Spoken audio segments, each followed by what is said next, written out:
guys, thanks very much for sending me your videos. I really appreciate your time and I really appreciate your effort. I would love to see your schedule if you could put something together. It doesn't have to be anything fancy, it could be something really quick. But what's important here is that we're getting into a routine. Because if we don't change our behaviors, if we continue to do the same thing we're always doing, we're not going to see improvements. Okay, so I can give you the best training plan, I can work with you, but if you're not practicing, nothing's going to change. That's number one. Number two, I want us to think about when we're training our dogs, we're actually also training ourselves. And we want to get into the habit of always informing our dogs when they're doing something correct. So I'm using this acronym AIR, Ask, Inform, Reward, instead of Cue, Mock, Reward. I think AIR, I like AIR much better. It's obviously sounds lighter, easy to think about, easy to remember. Asking the dog, informing the dog, rewarding the dog. Whenever we have to inform the dog. During this learning phase, we've gone through discovery, we've learned what behaviors we want to focus on, whether it's puppy learning new behaviors or a reactive dog learning to change their behaviors, right? Improve their behaviors. We need these foundation skills and we're going to be advancing upon them. We're going to be using them as a building block.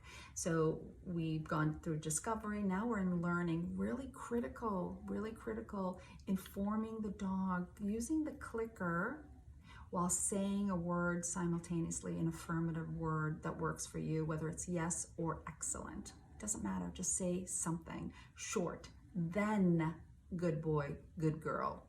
Good boy, good girl is the reward. We're giving them food, good girl, good boy. Or a ball, good girl, good boy.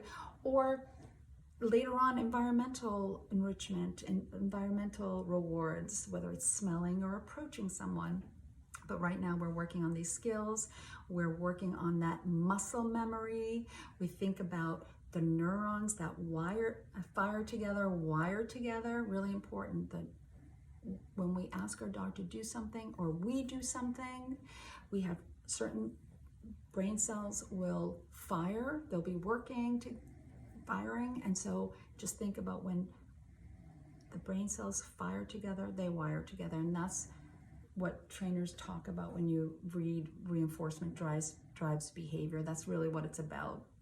We're working pathways in the brain. We're actually manipulating the biology of the brain, right? So we have dopamine releasing, excitatory hormones and neurotransmitters are being released. So have fun with it, but certainly when you use your clicker, say the word simultaneously so that when you don't have the clicker, and you're not going to have the clicker with you many times, but you still need to inform your dog when they're doing something right. Okay, so continue to ask, inform, reward. So either we're asking the dog to do something other than what they're doing that you don't like, okay? So when you're about to yell their name or say no, no, instead ask them to do an alternative behavior, an opposing behavior. So if they're jumping up, ask for a sit, right? Or if they're just sitting, when they come up to you, instead of jumping, let them know that that's a good behavior. Capture it. Yes, good girl, good boy. Okay, so AIR, ask, inform, reward, simultaneously click and say the word at the same time, because you're not going to be carrying this around, and you won't.